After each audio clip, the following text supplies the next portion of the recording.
Roxy from Experience Adult Source, and today I am coming to you with a video on how to clean and store your sex toys. So cleaning and storing your sex toys properly is really important, not only for your hygiene, but you also need to clean and store properly in order to extend the life of your toys. So here's all you need to start cleaning your toys. The first thing you are going to need is some toy cleaner. So there are a multitude of toy cleaners on the market, including foaming, spray, and antibacterial. You want to find one that's right for you, that's paraben-free and alcohol-free. Always read the label to see what kind of toy cleaner can be used with your toy. Remember that there are some toy cleaners that are actually harmful to silicone and plastics. So you have to read that and check that out before you start using it on your toy. So this Lilo Premium one can be used on all the toys we have here today because it is alcohol and paraben free as well. We also have a different type of toy cleaner. So this is right here, the Clean by Wicked, and we use this mostly in between plays because this is a spray and set. You don't need to actually rinse this one through. So this one is great for in between play sessions if you just need a quick little spray and set it. However, on the other occasions, I recommend you use the ones that are water activated and need to be cleaned off with water. The next thing you are going to need is some water. I recommend that you do this in your bathroom. Lay out a towel on your counter. Always use cold water with your toys. Warm water or hot water can attract bacteria, and if you leave that hot water too long on your toys, it may actually end up damaging them. So cold water. The next thing you are going to need is a set of microfiber towels. I strongly believe in the let it air out method in terms of drying your toys, but you can definitely pat them dry as well. So you will need a microfiber cloth to either set them out on or pat them dry. You want to make sure to use a microfiber cloth because normal towels will leave sort of a residue sometimes, a little bit of lint on your toys, sort of rendering them unclean again, so you don't want that. A little expert tip, we like to use some cleaning brushes on some of our toys just to get the best clean possible. I love this one because it's got some soft rubber bristles on the end, so it's not actually going to damage the toy. Something like a bottle cleaner as well that you use on like baby bottles or just your normal drinking water bottles is good. Sometimes we will, however, use these rough bristle cleaners as well. This I would sort of reserve using on metal toys as well as glass ones. They're not so appropriate on plastic and on rubber or body safe silicone. We've also decided to insert into this video a couple of leather goods as well. We've also decided to insert into this video a couple of leather goods as well because a lot of our clients ask us, how do we clean our leather, right? So even though it's not always an insertable toy, we still want to take care of our leather goods as well. So you are going to need some mink oil conditioner. You can get this pretty much at any tack store. You can also get it at most shoe stores as well. You want to make sure that it's all natural, that it doesn't have any bad chemicals in it. A good way of checking that out is actually by smelling it. If you smell any harsh chemicals in there, don't use it on your leather. And then with that, you'll also find a little shoe cleaner. I have like a multi-use one. Again, it's got those soft bristles. You could definitely though forego this and just use your brush cleaner. Last thing you are going to need is a place to store your toys. I like to use either a little polyester or satin bag, and I also have a metal box next to my bed. So this right here is actually really cute. It has a false little top on it, so I can actually keep my toys on the bottom in case, you know, kids or guests come over that are kind of snoopy, they want to open up. Not that I'm ashamed of anything, but you know, that is my private collection. And metal is really nice, doesn't hold on to bacteria, and it's nice because no dust or debris is going to ever get in there. Plus it looks nice on a bedstand table. Alrighty, let's get started. I've got a multitude of toys and goods here, and I'm going to show you how to clean each and every one. Okay, so let's start with our first toy. We are going to start with the Hitachi Magic Wand. A lot of people are confused on how to clean this because it's got this soft body safe silicone head, it's got a neck that's wrapped in that same material, then metal, and then a plastic casing on top, and then silicone buttons. So what you want to do is you want to take your cleaner, you want to start by shaking it a little bit to activate it. What I'm going to do is I'm going to start by spraying just the top where the silicone is. Now you can use this on the plastic as well. However, we're going to hold off on that. I'm going to show you another method to do this. You're going to take your magic wand, you're going to dip it in the water, shake it a little bit, use clean fingers to kind of get around that neck. Then you're going to bring it out. Then you're going to take your microfiber cloth, you're going to dip it in the water, you're going to go around and just gently wash off the plastic portion, and don't forget the buttons as well. If the buttons are a little bit mucky, and as well on the magic wand there are little holes here where the screws go, you can use a Q-tip to get in there as well. So I'm going to take the magic wand, I'm going to set it on my microfiber cloth, and I'm going to let it air dry right there. Next up, we are going to go on to the strokers. So I've got two different kinds of strokers here. I've got the Satisfier Heat Vibration one, which is fully encased. The inside is body safe silicone, but there are plastic pieces on it. And then I've got sort of a touch screen at the front there. Then I've got this really stretchy sort of gel material for the Vortex stroker. So let's start with the Vortex stroker. I'm going to start by just soaking it in water, letting the water drip through. I'm going to take my Lilo spray, spray it on the inside, both ends, and I'm going to spray it on the outside as well. I'm going to start by rubbing that all over, and then I'm going to start by taking one of my wands. I'm going to bring it inside. And because this has a lot of ridges in it, you really want to make sure to get in there to clean all of those little ridges. Because bacteria, that's where it likes to stay. For this one, because the hole is smaller on one end, I am going to use this little abrasive one, but I'm going to use it very, very gently. Just go in and out very gently, nothing too abrasive there. Put that to the side, rinse it off. Nice little soak. And I like to squeeze it to get any excess water out. And you want to make sure to store this guy, the bigger end, you're going to store it down like this, and it'll stay up like that to drain all the water out.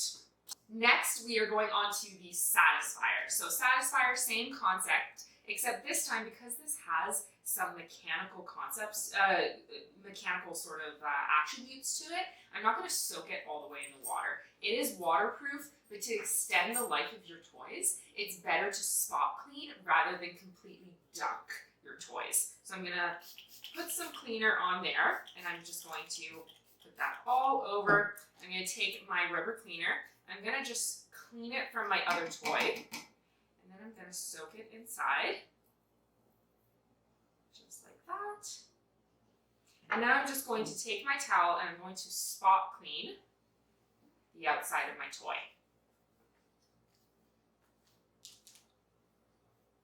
I'm going to go on the inside too.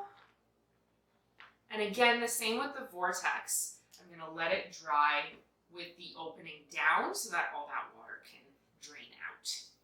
Next up, we are going to go on to some clit stimulators. So this right here is a Satisfier, and it comes with a little top here, which is absolutely fantastic for keeping bacteria out. And then on the inside, you have a hole. So you are going to need to get in there. This one, same thing, mechanical component. I prefer to just do a little spray on the inside and a gentle spray on the outside. I'm going to use my little abrasive tool, dunk it in some water. Just very gently go around. And I do have some metal on this as well. So because you have some metal, you don't want to let it air dry. You're going to want to pat that dry. Don't forget the little cap as well. Definitely grab that.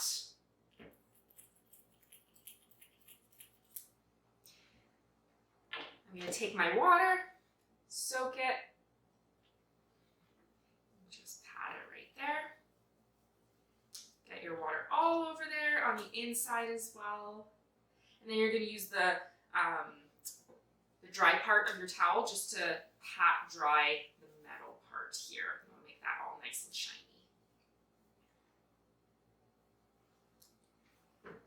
Towel, little cap, and make sure to have the cap dry separately, not on top of the toy, because or else that's not going to dry on the inside. Okay, on to plastic toys now. Plastic toys are the easiest to clean. You can dunk them directly in water, underwater. You can leave them in there for a soak if you'd like. There are some companies that say that you can put your sex toys, the plastic ones and the glass ones, in the top rack of your dishwasher. However, just because your dishwasher is also used for food, I would not recommend doing that. I would recommend actually cleaning it separately. It only takes a few minutes anyway. Plus, if your temperature setting on your dishwasher is too high, it may actually end up melting the sex toy. So we are just going to start by completely dousing this guy in some toy cleaner. We are going to put it in the water. And this one is so easy. You just take it out, set it on your drying rack, you're all good to go. Alrighty, moving on to body safe silicone. So I've used the Fun Factory as a little bit of a demonstration because body safe silicone is absolutely fantastic. It's super, super soft. It feels just wonderful inside. However, if you do not store it properly, say in a metal container or a satin sack, you will end up getting a lot of things attracted to it. That's why it's really important in between plays, if you don't have time to clean it, to use one of these set and spray cleaners or to actually put it aside, clean it completely. So for this guy right here, I'm going to start by wiping him completely down.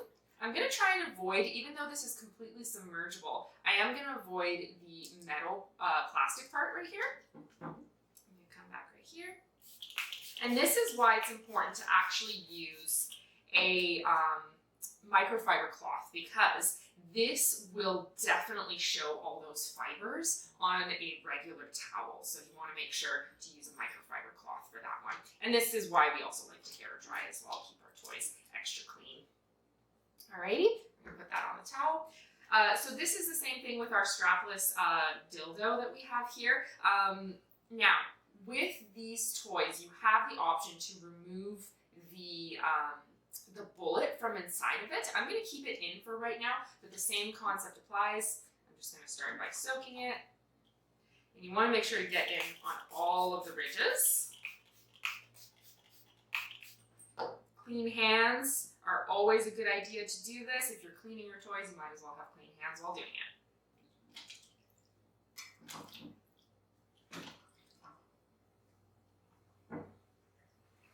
Awesome, set that to dry. And there you go, you've cleaned your toys.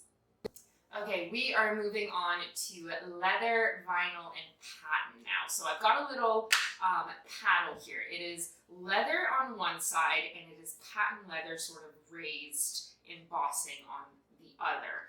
Now, with your typical cleaner, because it needs to be used with water, you don't typically want to use it with leather goods. What you want to do instead is you want to wipe off with a clean, dry towel just the excess. If there's any debris, anything like that, you want to clean it off first. Then you want to re-moisten your leather. So this is where our mink oil comes in. So I'm going to start by just using a very small amount of mink oil. So I'm going to scoop it out with the scoop portion of my little, what is this, like use it on shoes and stuff. I'm going to scrape it on.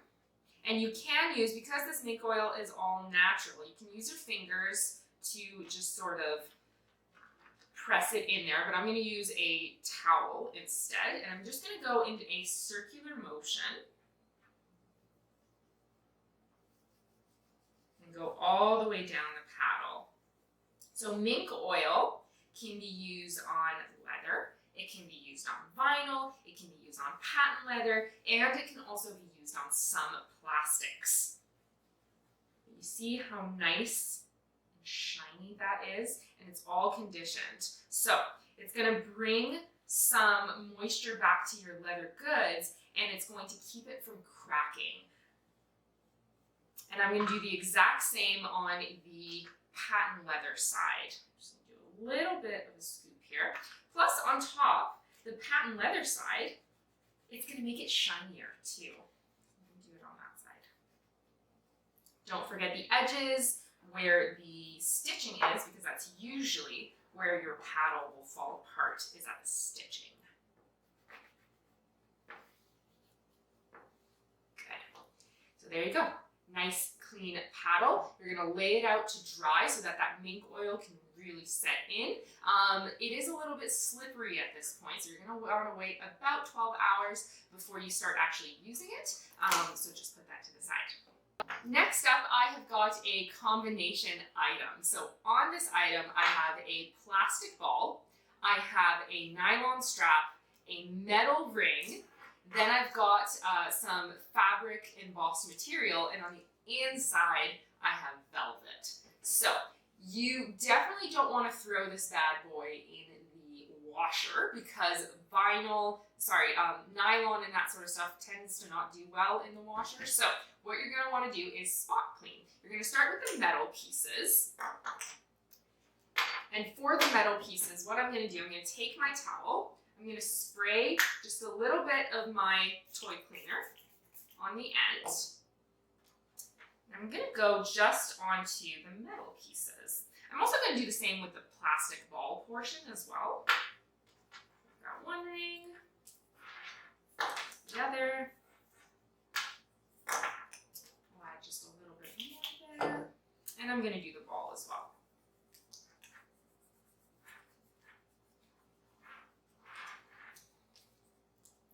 Good.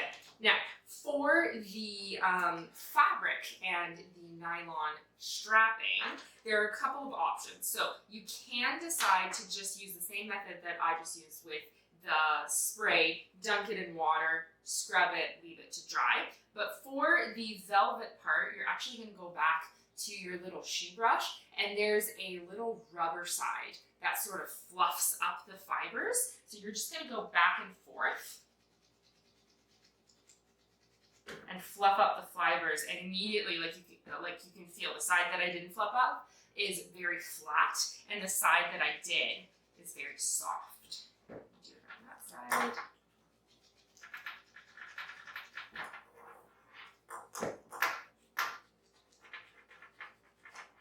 This one.